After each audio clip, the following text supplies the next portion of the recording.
بيهددوا بالحرب اليوم، بنقول لهم أهلا وسهلا، إحنا مستعدين للحرب.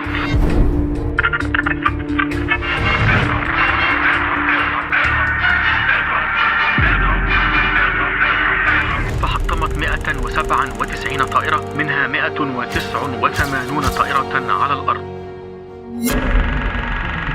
حين نذكر القرن العشرين العربي لا يمكن أن نغفل ذلك الاسم الذي انقسمت حوله الشعوب إلى مؤمن ومكفر، إلى عاشق ومبغض. جمال عبد الناصر، رجل خرج من أزقة صعيد مصر الفقيرة ليعيد رسم خريطة الشرق الأوسط كله. بين يديه ولدت أحلام الوحدة العربية، وتحت ظلال سلطته دفنت حرياتها. كان صوته يجلب الملايين إلى الميادين، يهتفون باسمه كأنه مخلص من زمن الهزائم، بينما كانت سجونه تمتلئ بأولئك الذين شكوا في أن الخلاص لا يمكن أن يأتي من فم واحد. عبد الناصر، ذلك الضابط الذي حول الانقلاب إلى ثورة، والسلطة إلى مشروع فكري، والخطاب السياسي إلى عقيدة شعبية. بين شعارات الحرية والاشتراكية والوحدة ارتفعت آمال العرب إلى السماء، لكن الواقع على الأرض كان يشيد دولة لا تشبه أحلام الجماهير. في هذا الفيلم الوثائقي لن نعيد تمجيد الزعيم كما فعل أنصاره، ولن نحاكمه كما فعل خصومه، بل سنخوض رحلة في الزمن الناصري، من مجد العدوان الثلاثي إلى مرارة الهزيمة في حزيران، من نشوة التأميم إلى أنين المعتقلات، من الحلم القومي إلى صمت المقابر.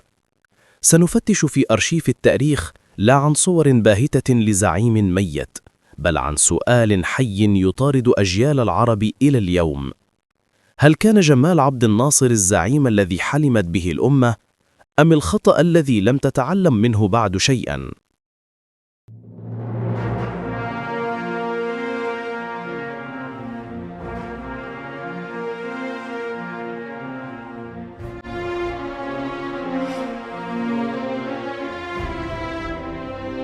حين تفتش في بدايات القرن العشرين في قرية صغيرة على ضفاف النيل تدعى بني مر بمحافظة أسيوط، ستجد طفلا نحيل الجسد حاد الملامح يرمق العالم بعينين تحملان أكثر مما يفترض أن يحتملهما طفل.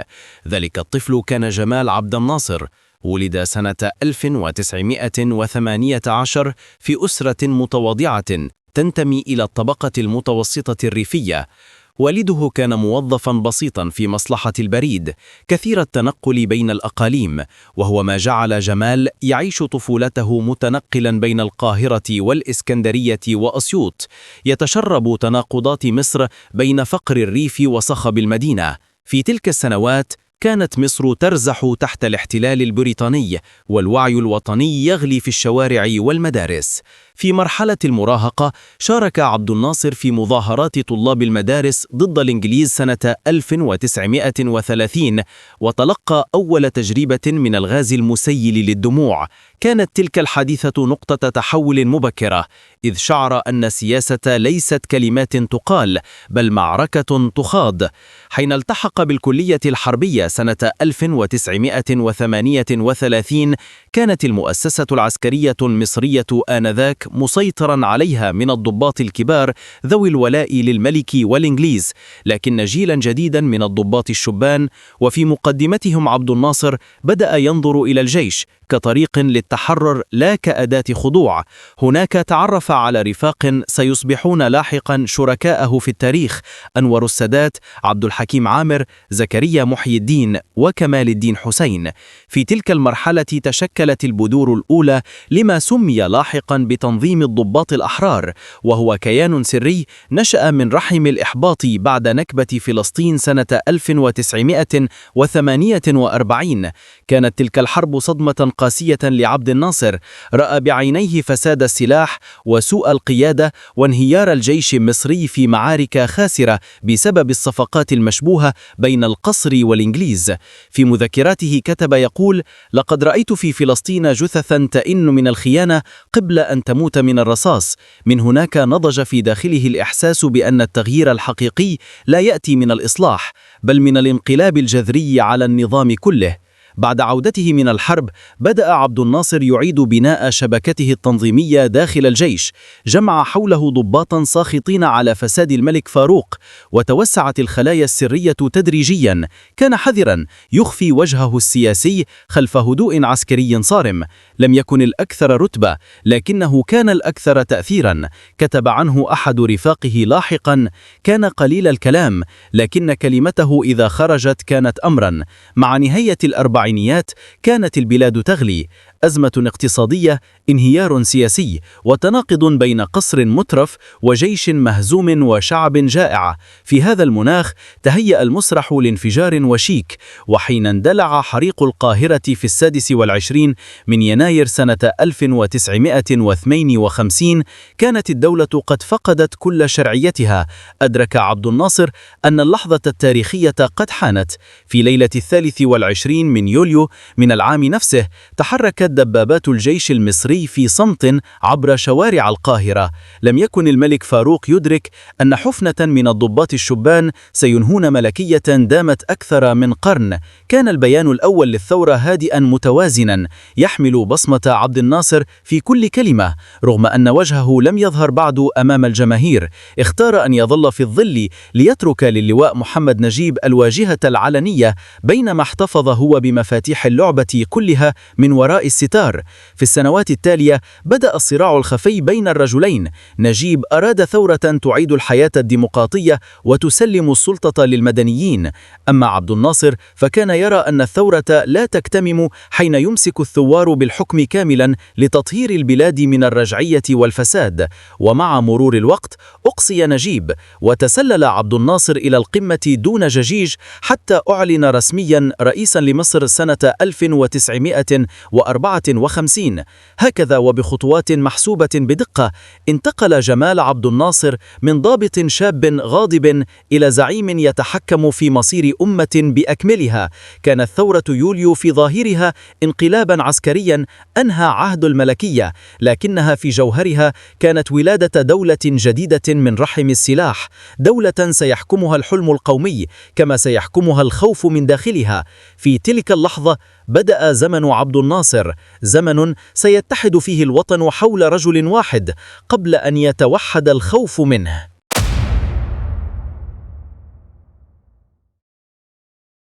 الفقراء ليهم الجنة. طيب، الفقراء ليهم الجنة، والفقراء دول ما لهمش نصيب في الدنيا، نصيبهم بس في الآخرة. هم عايزين أيضا نصيب صغير في الدنيا ويديكوا قصاده نصيب في الجنة.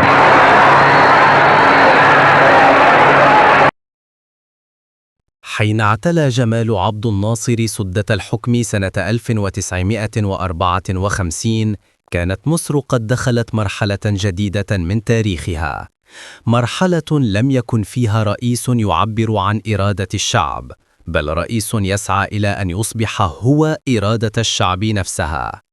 كان عبد الناصر يدرك منذ البداية أن السلطة وحدها لا تكفي، وأن من يملك الحكم يحتاج أن يملك العقول والقلوب أيضا. منذ الأيام الأولى بدأ يعيد تشكيل صورة الدولة على مقاس مشروعه الشخصي. لم يترك للإعلام المصري أن يعمل بحرية، بل حوله إلى أداة تعبوية شاملة. فأنشأ إذاعة صوت العرب سنة 1953 لتكون منبراً ينقل خطاباته إلى كل بيت عربي. لم تكن الإذاعة تخاطب المصريين فقط، بل كل من يسمع العربية من المحيط إلى الخليج. كانت اللغة البسيطة، النبرة الصادقة، والكاريزما الحاضرة في صوته تصنع ما يشبه السحر الجمعي. خلال سنوات قليلة تحول عبد الناصر إلى أيقونة جماهيرية غير مسبوقة في التاريخ العربي الحديث. لم يكن يخطب فقط، بل يلقن الناس كيف يجب أن يفكروا وكيف يغضبون ولمن يصفقون. كتب المؤرخ البريطاني تريفور إيفنز عن تلك المرحلة: لقد بنى عبد الناصر دولة تدار بالميكروفون أكثر مما تدار بالقانون. أدرك الرجل باكرا أن الصورة تحرك العاطفة أكثر من الخطاب، فحرص على أن يقدم في الإعلام كقائد بسيط قريب من الفقراء، يزور المصانع والمزارع ويصافح العمال بيديه. كانت الكاميرات تلاحقه في كل مكان، تصنع له حضورا أسطوريا لا يمس. الملفت أن هذه الصورة لم تكن عفوية كما ظن كثيرون، بل كانت جزءا من منظومة دعائية محسوبة بدقة تديرها أجهزة الدولة بإشراف مباشر من المخابرات. أطلق عبد الناصر مشروع الاشتراكية العربية، فرفع شعارات كبيرة: ارفع رأسك يا أخي فقد مضى عهد الاستعباد، الاشتراكية طريق العدالة، والوحدة العربية قدر الأمة. لم تكن هذه العبارات مجرد شعارات سياسية، بل أدوات لتعبئة الجماهير حول فكرة واحدة: أن الزعيم وحده يجسد الوطن. وهنا بدأ تقديس الفرد يحل محل مفهوم المؤسسة، لتتحول الدولة شيئا فشيئا إلى كيان متمحور حول شخص واحد يلهمها ويخيفها في الوقت نفسه. في منتصف الخمسينيات واجه عبد الناصر تحديا خارجيا ضخما شكل ذروة صعوده: العدوان الثلاثي سنة 1956 بعد تعميم قناة السويس. كان قرار التعميم في ذاته مغامرة سياسية واقتصادية كبرى واجه بها بريطانيا وفرنسا وإسرائيل في آن واحد. حين شنت الدول الثلاث هجومها العسكري، كانت مصر أضعف من أن تقاوم عسكريا، لكن عبد الناصر خاض المعركة إعلاميا ونفسيا. وقف يخطب أمام الجماهير في ميدان المنشية بالإسكندرية متحديا الطائرات التي كانت تحلق فوق المدينة، وقال عبارته الشهيرة: سوف نقاتل، لن نركع ولن نستسلم. كانت تلك اللحظة ذروة التحام الشعب بالزعيم، والحدث الذي حوله إلى رمز للتحرر العربي في عيون الملايين. بعد انسحاب القوات المعتدية، تضاعف نفوذ عبد الناصر الإقليمي، فصار في نظر العرب صوت القرامة المهدورة، وباتت القاهرة عاصمة الحلم القومي الجديد. في كل مدينة عربية وجدت صوره معلقة على الجدران وخطاباته تذاع في المقاهي. كان العرب يرون فيه تجسيدا لعصر يريدون أن يؤمنوا به، عصر الخلاص من الاستعمار والتجزئة. لكن تلك الزعامة المدهشة كان لها ثمن، فبينما كان الإعلام يشيد تمثالا من نور لعبد الناصر، كانت أجهزة الدولة تشيد جدارا من الخوف حول السلطة. كل من ينتقد الزعيم يوصم بالخيانة، وكل من يشكك في الاشتراكية يتهم بأنه عميل للإمبريالية. هكذا تماهى الوطن في شخص القائد، وغابت المسافة بين الولاء لمصر والولاء لعبد الناصر. في خطاباته الجماهيرية كان عبد الناصر يستخدم لغة تجمع بين البساطة والتحدي. يتحدث بلهجة عامية قريبة من الناس، ثم ينتقل فجأة إلى فصحى مشحونة بالعاطفة.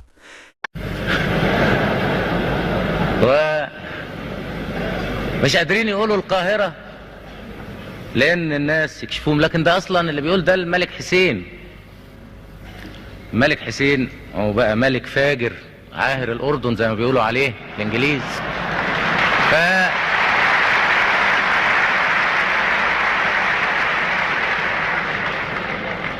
واخد الصنعة عنه. لم يكن يقرأ النصوص مكتوبة، بل يرتجل، فيبدو كأنه يتحدث من قلب الشارع. هذا الأسلوب جعله قريبا من وجدان الجماهير الفقيرة التي رأت فيه واحدا منها.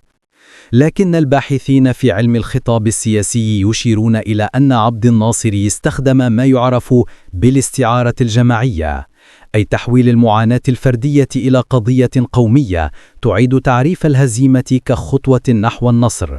ومن هنا ولدت الناصرية كعقيدة لا كمجرد سياسة. في تلك الفترة بدأ النظام يبني أدواته الأيديولوجية في التعليم والإعلام والثقافة. أعيدت صياغة المناهج الدراسية لتمجد الثورة والزعيم، وتحولت الصحف إلى أبواق رسمية تعيد إنتاج الرواية الرسمية. كانت وزارة الإرشاد القومي بقيادة محمد فائق بمثابة مركز توجيه شامل لكل ما يكتب ويقال ويعرض في البلاد. حتى السينما، الفن الأكثر تأثيراً، لم تسلم من هذا التوجيه، فظهرت أفلام تبرز الزعيم المنقذ والعامل المنتج والعدو الرجعي. هكذا صارت الثقافة نفسها أداة سياسية تعيد تشكيل الوعي الجمعي بما يتناسب مع الرواية الرسمية. وفي الخارج تجاوز تأثير عبد الناصر حدود الجغرافيا المصرية. في دمشق والعراق والجزائر وصنعاء كانت الحركات القومية العربية تستلهم تجربته وترفع صوره في المظاهرات. أصبح الرجل بمثابة قائد رمزي للأمة العربية كلها. تتناقل خطاباته الإذاعات وينظر إليه كأنه وريث صلاح الدين في العصر الحديث. لكن هذا الصعود الإقليمي لم يكن بريئا من الحسابات السياسية، فكلما ازداد نفوذه في الخارج ازداد اعتماده في الداخل على القبضة الأمنية لضبط المشهد الداخلي. لقد فهم أن الزعامة الجماهيرية تحتاج دائما إلى خصم توجه نحوه الغضب، وإلى نظام يكمم الأفواه كي لا يفسد صورة البطل. بنهاية الخمسينيات كان عبد الناصر قد نجح في بناء أسطورة شخصية كاملة. لم يعد مجرد رئيس لمصر، بل صار فكرة تتجاوز حدود السياسة نفسها. لقد ولد في تلك السنوات ما يمكن تسميته بالناصرية بوصفها دينا سياسيا له رموزه وشعائره والمؤمنون الذين يهتفون باسمه أكثر مما يهتفون للوطن. لكن خلف تلك الصورة اللامقة كانت الحقيقة أكثر تعقيدا. فبينما كان الزعيم يبني هالته في الخارج، كانت أجهزة الحكم في الداخل تتآكل ببطء، والحرية التي وعد بها المصريين تستبدل برقابة صارمة تحاصر الفكر والرأي. لقد نجح عبد الناصر في صناعة الزعامة، لكنه في الوقت نفسه بدأ يمهد الطريق لدولة لا تعرف إلا زعيما واحدا ولا تصدق إلا صوته.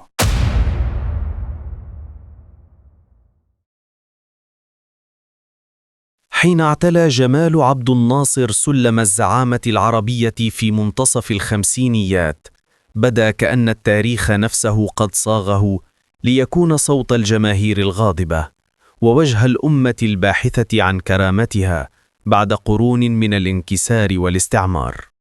لم يأتي صعوده نتيجة الصدفة أو المصادفات العسكرية وحدها، بل كان حصيلة تراكم اجتماعي وفكري وسياسي غير ملامح العالم العربي من المحيط إلى الخليج.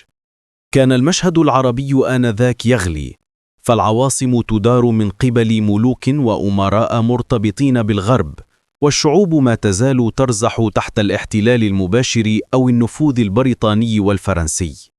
في هذا الفراغ القيادي ظهر عبد الناصر كمخلص قومي يجسد أحلام التحرر والوحدة ويخاطب الناس بلغة جديدة تفيض بالكرامة والتمرد على الواقع. بدأت معركته الكبرى مع الغرب حين قرر بناء السد العالي في أسوان، المشروع الذي رآه المصريون رمزاً للتقدم والسيادة، ورآه الغرب تحدياً لنظام التبعية الاقتصادية والسياسية. طلب ناصر تمويلاً من الولايات المتحدة والبنك الدولي، لكن الرد كان مشروطاً بإخضاع السياسة المصرية للتوجهات الغربية. وحين رفض الشروط المذلة، قرر الأمريكيون سحب التمويل، فكان رده أعنف مما توقعوا: تأميم قناة السويس في شهر تموز عام 1956. تلك اللحظة كانت نقطة التحول في القرن العشرين العربي، فحين أعلن عبد الناصر من ميدان المنشية قراره الصاعق بتأميم القناة، ارتجت القاهرة والعواصم العربية على السواء. لم يعد ناصر قائدا مصريا فحسب، بل صار رمزا للمقاومة في وجه الإمبراطوريات القديمة، غير أن الغرب لم يغفر له هذه الجرأة، فكانت العدوان الثلاثي الذي شنته بريطانيا وفرنسا وإسرائيل على مصر بعد أشهر قليلة. لم ينهزم عبد الناصر في تلك الحرب رغم تفوق الأعداء عسكرياً، بل تحولت الهزيمة الميدانية إلى نصر سياسي مدون بفضل الضغط الشعبي والانسحاب الغربي تحت ضغط الاتحاد السوفيتي والولايات المتحدة معاً. في واحدة من أعجب لحظات الحرب الباردة، أصبح ناصر بطلاً قومياً بلا منازع، وصار صوته يسمع من بغداد إلى الجزائر ومن دمشق إلى صنعاء. في تلك المرحلة تحول خطابه من قومي مصري إلى قومي عربي شامل، دعا إلى الوحدة، إلى التحرر من الاستعمار، وإلى إنشاء الكتلة العربية القادرة على الوقوف في وجه القوى العظمى.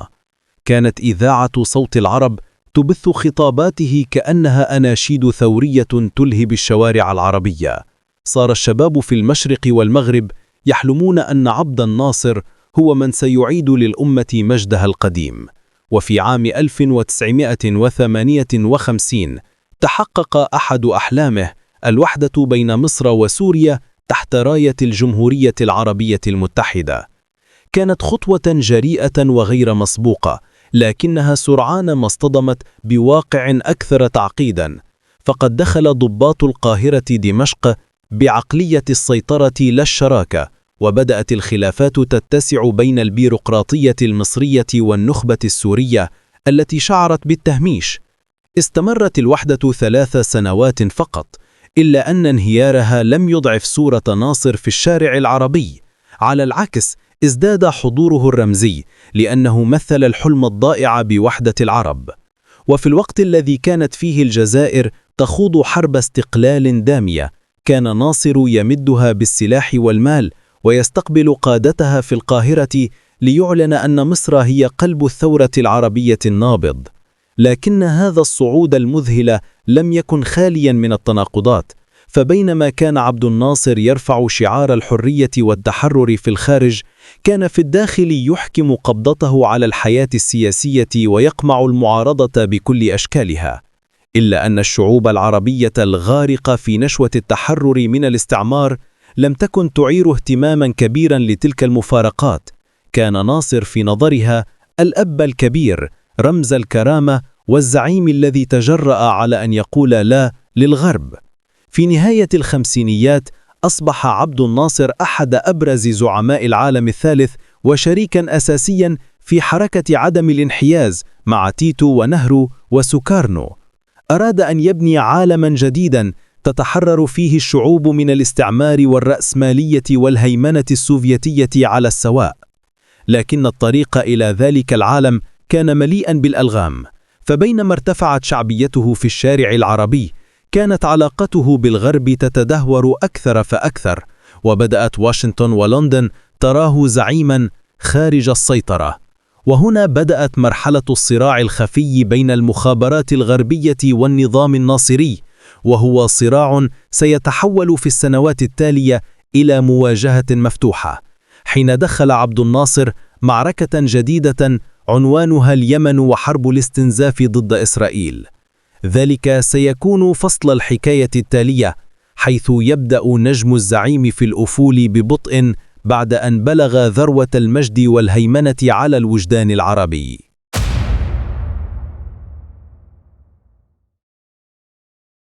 حين عبرت طائرات عبد الناصر سماء اليمن في خريف عام 1962، كان المشهد يبشر بمرحلة جديدة من الصراع العربي.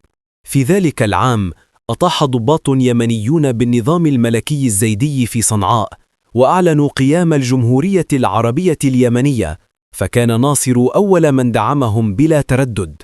رأى في الثورة اليمنية امتدادا طبيعيا لمشروعه القومي، توحيد العالم العربي تحت راية التحرر والاشتراكية ومناهضة الرجعية. لكنه لم يدرك أن تلك الخطوة ستكون أول مسمار يدق في نعش زعامته. دخلت مصر الحرب في اليمن بجيش قوامه تجاوز 70,000 جندي وعدد هائل من الطائرات والمستشارين. ظن ناصر أنها ستكون معركة خاطفة، لكن اليمن كان مقبرة لجيوش أعظم من جيشه. جبال وعرة، قبائل متناحرة، ومناخ قاس جعل الحرب استنزافا طويلا ومكلفا، ومع مرور الوقت تحولت اليمن إلى مستنقع دموي استنزف الاقتصاد المصري وأرهق الجيش، فيما كانت السعودية وبريطانيا تدعمان الملكيين سراً، لتتحول الحرب إلى صراع إقليمي حاد بين القومية العربية والملكية التقليدية. في القاهرة كان ناصر يصر على أن اليمن هي فيتنام العرب، وأن النصر هناك سيحسم المستقبل المنطقة بأكملها، لكن الحقيقة أن المشروع أخذ ينهار من الداخل، فكلما أرسل مزيدا من الجنود إلى جبال اليمن كان السخط يتزايد في الصفوف المصريين، آلاف من القتلى والجرحى، وميزانية تبتلعها حرب بعيدة بلا أفق واضح. وفي الخلفية كانت إسرائيل تراقب وتنتظر لحظتها. في تلك السنوات انشغل ناصر عن الداخل المصري، الاقتصاد بدأ يتدهور، البيروقراطية تضخمت، وسلطة الأجهزة الأمنية ازدادت إلى حد خانق. كان شعار الاشتراكية العربية قد فقد بريقه بعد أن تحول في التطليق إلى سيطرة الدولة على كل شيء دون كفاءة حقيقية. ومع ذلك ظل ناصر يحتفظ بجاذبيته الكاريزمية التي جعلت الملايين تتغاضى عن الإخفاقات الداخلية مقابل خطاب العزة القومية. وفي عام 1967 كانت شرارة الكارثة. التوتر على الحدود مع إسرائيل ازداد بعد مناوشات في الجولان وغارات على سوريا. حاول ناصر إظهار تضامنه مع دمشق، فأعلن إغلاق مضيق تيران أمام الملاحة الإسرائيلية، وهو ما اعتبرته تل أبيب إعلان حرب. في 4 حزيران شنت إسرائيل ضربة جوية خاطفة دمرت خلالها الطيران المصري وهو على الأرض، فبدأت حرب الأيام ال6. لم تستغرق المعركة أكثر من أسبوع، لكنها دمرت ما بناه ناصر في 15 عاما من الزعامة. سقطت سيناء والضفة الغربية والقدس وقطاع غزة والجولان. العالم العربي كله أفاق على صدمة لم يتخيلها. الجماهير التي كانت تهتف باسمه انهارت بالبكاء، والزعيم الذي صوره الإعلام كمن لا يقهر خرج عبر الإذاعة ليعلن تحمله المسؤولية واستقالته. لكن المفارقة أن الهزيمة التي كسرت الجيش أعادت إحياء صورة الزعيم في عيون البسطاء، ففي اليوم التالي خرجت ملايين في شوارع القاهرة والمدن العربية تهتف: لا لا، لا نريد التنحي. رأى الناس فيه رمزا لهويتهم الجريحة أكثر من كونه سبب نكستهم، فاستجاب لهم وعاد إلى السلطة محاولا لملمة ما تبقى من مشروعه.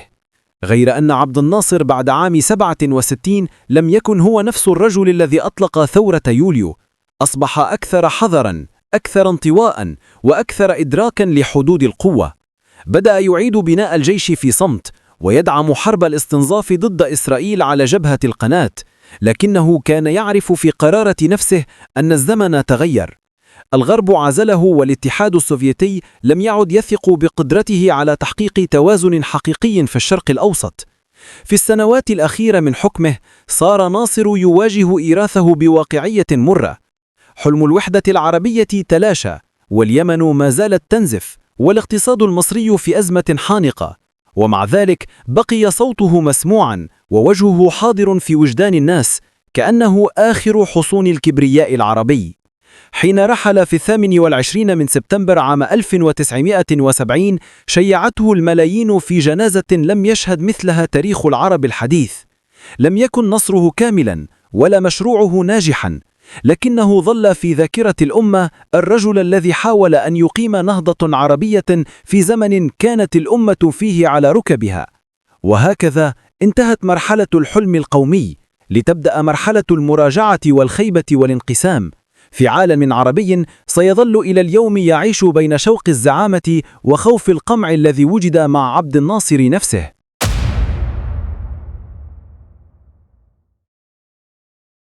حين أغلق التابوت على جسد جمال عبد الناصر في أواخر أيلول من عام 1970 لم يغلق معه ملف رجل عادي، بل أغلق فصل كامل من تاريخ العرب الحديث. كان المشهد جنونياً، ملايين البشر يغمرون شوارع القاهرة، نساء يصرخن من النوافذ، ورجال يغمى عليهم من شدة الصدمة. لم يكن الرجل نبياً، لكنه في الوجدان الشعبي تحول إلى ما يشبه الأسطورة، رمزاً لزمن حلم بالكرامة والوحدة، وإن انتهى بالهزيمة والانكسار. غير أن موته لم ينهي الجدل حوله، بل بدأه من جديد. فبينما بكاه الملايين باعتباره آخر الكبار الذين تجرؤوا على قول لا للغرب، كان آخرون يرونه المسؤول الأول عن ضياع الفرص التاريخية للأمة، وعن تكريس الاستبداد الذي حطم الحياة السياسية في مصر والعالم العربي. وهكذا تحول إرثه إلى ميدان صراع فكري وسياسي لا يقل ضراوة عن معاركه في حياته. في الداخل المصري ورث أنور السادات دولة متضخمة، جيشا منهكا، واقتصادا على حافة الإفلاس. كان عليه أن يتعامل مع ميراث ناصر بكل تناقضاته: الاشتراكية التي أرهقت الإنتاج، القمع الذي أفرغ السياسة من المعارضة الحقيقية، والجهاز الأمني الذي صار دولة داخل الدولة. ومع ذلك لم يجرؤ السادات على المساس بصورة عبد الناصر علنا، فالرجل كان لا يزال في قلوب الناس، وصوره تزين البيوت والمقاهي، وصوته في الإذاعات يستعاد كرمز لزمن الكبرياء. لكن الانعطافة الكبرى جاءت حين قرر السادات قلب المعادلة كلها. في منتصف السبعينيات بدأ في تفكيك النظام الاشتراكي وفتح الاقتصاد أمام الاستثمارات الأجنبية، وانتهى به الأمر إلى معاهدة سلام مع إسرائيل. عندها فقط أدرك المصريون أن زمن عبد الناصر قد انتهى فعلا، وأن ما كان يسمى المشروع القومي لم يعد أكثر من ذكرى بعيدة في وجدان الشعوب. أما في العالم العربي فقد انقسم الناس حوله كما لم ينقسموا حول أحد من قبل. في دمشق والجزائر وبغداد ظل يحتفى به كرمز للتحرر ومقاومة الإمبريالية، بينما في الرياض والمرابط وعمان كان ينظر إليه كمغامر قاد المنطقة إلى الخراب والانقسام. البعض رأى فيه بطلا ثوريا نزيها حاول أن يبني نهضة عربية مستقلة، والبعض الآخر رأى فيه ديكتاتورا عسكريا صادع إرادة الناس باسم القومية والمجد الوطني. لكن المسألة لم تكن مجرد تقييم لشخص، بل لصيغة مشروع كامل حاول أن يعيد للعرب مكانتهم في العالم. فقد أراد عبد الناصر أن يقيم نظاما عربيا موحدا يستند إلى العدالة الاجتماعية والتحرر من التبعية الاقتصادية والاستقلال عن الغرب والشرق معا.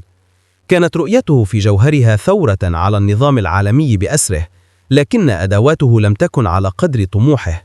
فالقومية العربية لم تنتج مؤسسات متماسكة، بل أنظمة شبيهة ببعضها في الشكل، مختلفة في المصالح والسياسات. لقد زرع عبد الناصر في وجدان العرب شعورا بالعزة، لكنه زرع معهم أيضا بذور الخوف من الحاكم الذي يحتكر الحقيقة باسم القضية الكبرى. فكل زعيم جاء بعده حاول أن يقلده، أما في الخطاب القومي أو في القبضة الحديدية. حتى صارت الناصرية أكثر من فكر سياسي، صارت طريقة في الحكم ومزاجا عاما للسلطة في العالم العربي. في الجامعات والأوساط الفكرية استمر الجدل عقودا، فالبعض رأى أن عبد الناصر كان مشروع نهضة حقيقي أفشل فعل القوى الدولية والمؤامرات الإقليمية، بينما رأى آخرون أنه هو من أسس الاستبداد الحديث وأغلق باب التطور الديمقراطي أمام العرب. والحقيقة أن كلا الرأيان يحمل جزءا من الصواب، فقد كان ناصر مزيجا من الحلم والبطش، من الثورة والدولة، من الإخلاص للوطن والارتهان لغرور السلطة. اليوم وبعد أكثر من نصف قرن على رحيله، ما زال اسم عبد الناصر يثير المشاعر المتناقضة، يلهم الشباب الثائرين في الشوارع حين يبحثون عن نموذج للكرامة الوطنية، ويستحضره خصومه كلما أرادوا التحذير من عودة الدكتاتورية الكاريزمية. لكن لا أحد يستطيع إنكار أنه غير وجه التاريخ العربي، وأن ما قبله لم يكن مثل ما بعده. ربما فشل عبد الناصر في بناء الدولة الديمقراطية الحديثة، وربما أخفق في تحقيق الوحدة، لكنه نجح في أمر واحد لا ينسى: أن يعيد للعربي إحساسه بأنه قادر على الفعل، على الحلم، وعلى الوقوف في وجه القوى الكبرى دون انكسار داخلي. كان ذلك إنجازا معنويا، لكنه في عالم فقد فيه العرب ثقتهم بأنفسهم كان أعظم إنجاز على الإطلاق. وهكذا يبقى عبد الناصر معلقا بين الأسطورة والخيبة، بين الرمز والواقع، بين زعيم حاول أن يصنع مجد أمة، وحاكم ترك وراءه دولة تحمل إلى اليوم آثار قبضته الحديدية. في النهاية لا يمكن اختصاره في صورة بطل أو طاغية، لأنه ببساطة كان الاثنين معا. ابن زمن آمن بالحلم حتى العمى ودفع ثمنه حتى الموت. حين نعيد النظر في تجربة جمال عبد الناصر بعد عقود من رحيله، نكتشف أن ما خلفه لم يكن مجرد سيرة زعيم صعد ثم سقط، بل كان مرآة كاشفة لطبيعة الوعي العربي في منتصف القرن العشرين، بكل تناقضاته بين الأمل والخذلان، بين الثورة والطغيان، بين الوعي بالكرامة والعجز عن ممارستها. لقد كان عبد الناصر ابن مرحلة عالمية تشكلت فيها حركات التحرر من الاستعمار، وبدأت الأمم الفقيرة تبحث عن مكان في خريطة العالم الجديد، وفي ذلك السياق برز ناصر كصوت جريء يعبر عن المقموعين في الشرق الأوسط وعن رغبة العرب في أن يكونوا سادة مصيرهم لا أدوات في يد الغرب.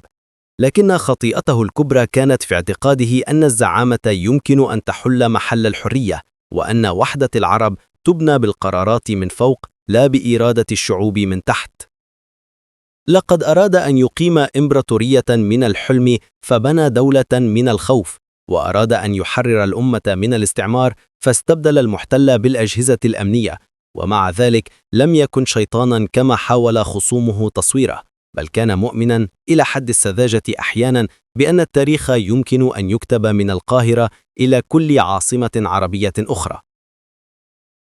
في العمق كان عبد الناصر تجسيدا لمعضلة العقل العربي الحديث، الرغبة في التغيير الجذري دون امتلاك أدواته المؤسسية، فقد أسس نظاما جمهوريا لا يعرف تداول السلطة، وأطلق شعارات العدالة الاجتماعية دون إصلاح إداري حقيقي، وبشر بالتحديث وهو يقيد الفكر والمعارضة. كانت الدولة في عهده تبدو قوية من الخارج، لكنها من الداخل كانت تقوم على الولاء لا على الكفاءة، وعلى الخوف لا على الثقة.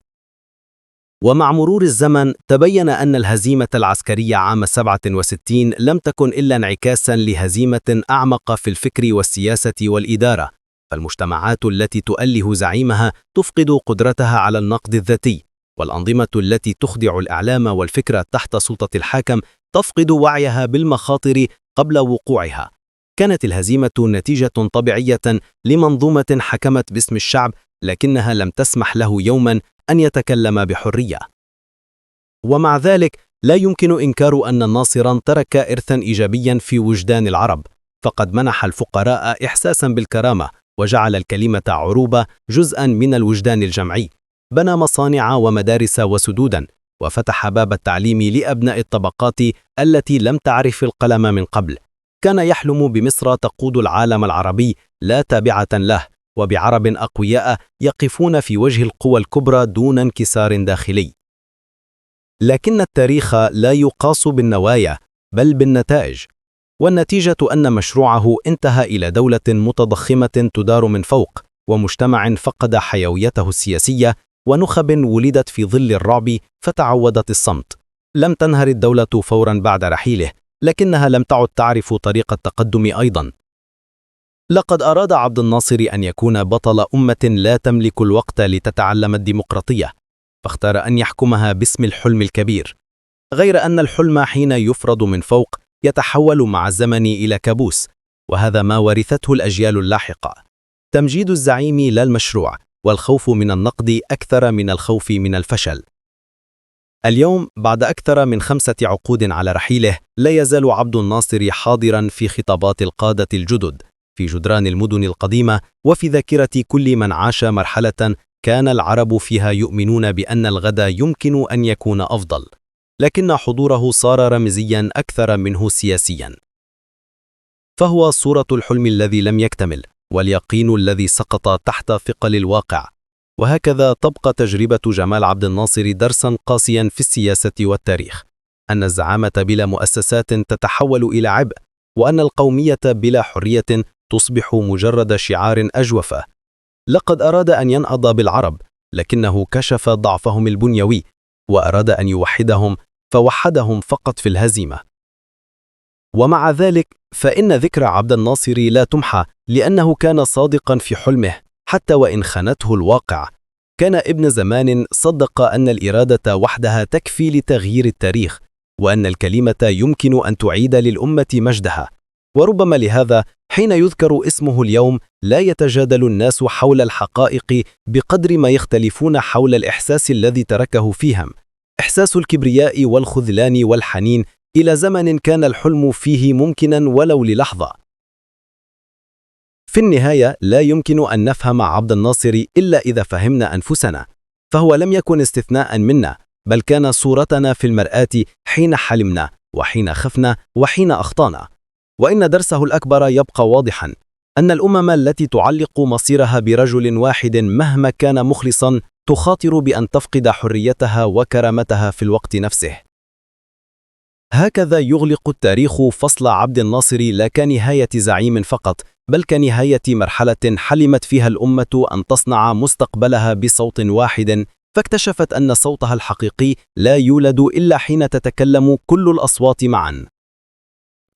حين دوى صدى الهزيمة في حزيران عام 1967 لم تكن مصر وحدها من خسر الحرب، بل كانت الروح العربية هي التي سقطت في الميدان.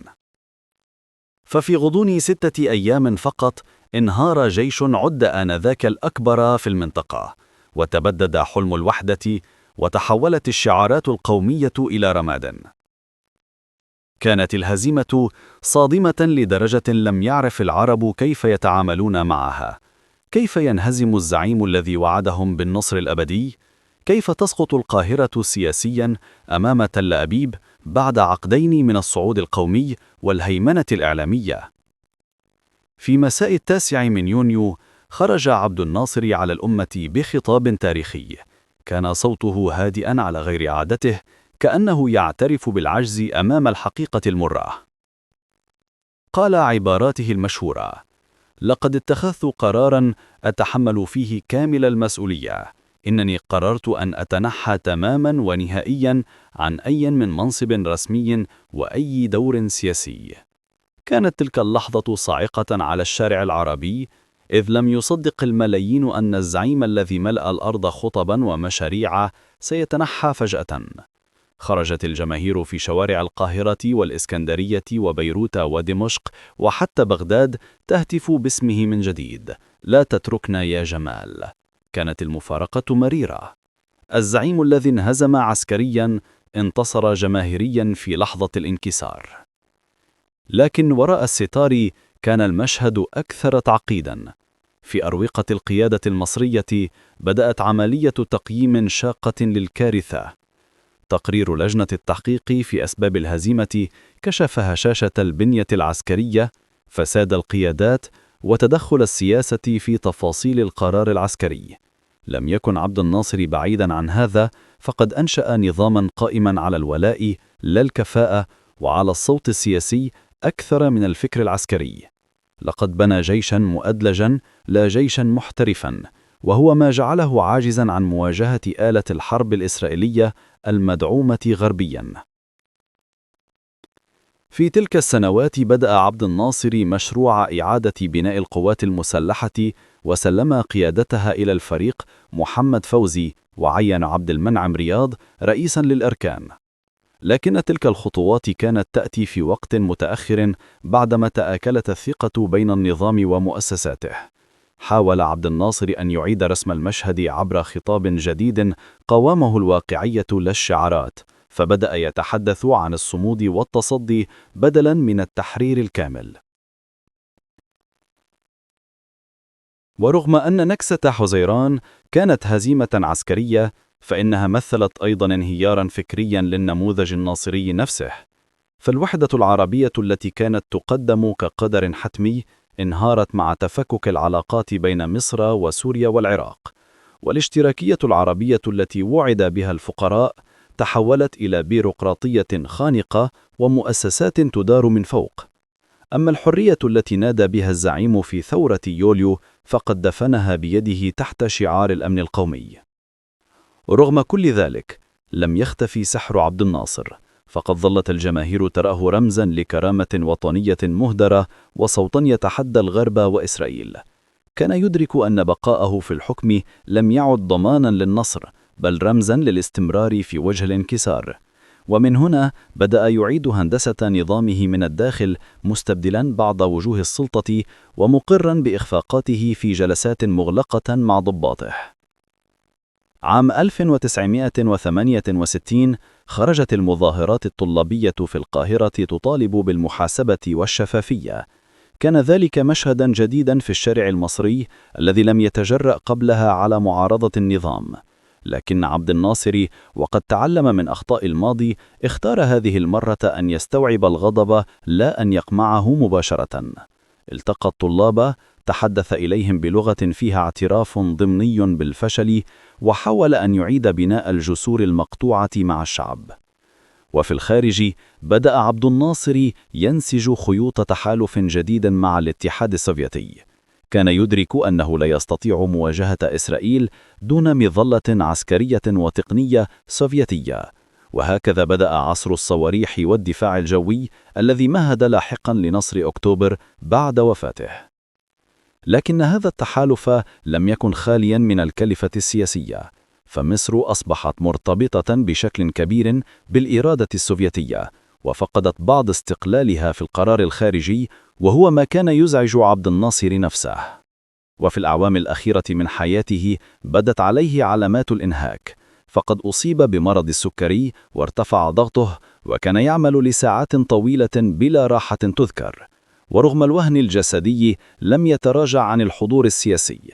قاد جهود الوساطة بين الفصائل الفلسطينية بعد أيلول الأسود في الأردن، وجمع قادة العرب في قمة القاهرة عام 1970 في محاولة أخيرة لإنقاذ ما تبقى من الحلم العربي. وفي 28 من سبتمبر من العام نفسه عاد إلى بيته بعد اجتماع مرهق مع ياسر عرفات والملك حسين، فانهار فجأة. سكت قلب الرجل الذي دوى صوته في العالم العربي ربع قرن. مات عبد الناصر، وبموته انتهى جيل كامل من الزعماء الذين حلموا بتوحيد العرب تحت راية واحدة. لكن موته لم ينهي الجدل حوله، بل بدأه من جديد. فالبعض رآه شهيد القضية العربية، وآخرون رأوه فيه الطاغية الذي خنق الأمة بخطابه وتركها عارية أمام الهزائم التالية. ومع رحيله بقي السؤال الذي لا يزال يتردد في أروقة الفكر والسياسة العربية: هل كانت نكسة حزيران مجرد هزيمة عسكرية، أم كانت لحظة انكشاف كاملة لمشروع بناه الزعيم على الطموح أكثر من الواقع؟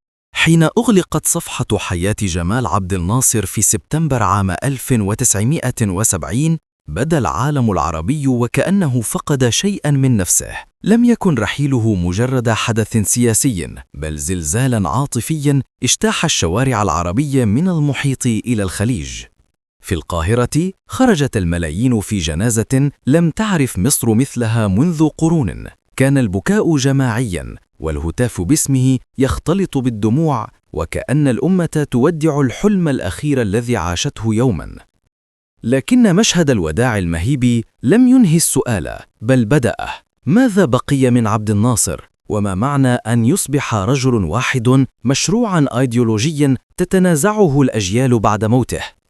لقد ترك عبد الناصر إرثا سياسيا معقدا بقدر ما كان ضخما في أثره. كان مثقلا بالتناقضات، فمن جهة دشن مرحلة جديدة في الوعي العربي جعلت من فكرة الكرامة الوطنية ورفض التبعية جوهر الخطاب السياسي، ومن جهة أخرى أرسى في مصر نظاما سلطويا لم يفلت من قبضته أحد، وأرسى سابقة الحكم الشمولي باسم الثورة والشعب.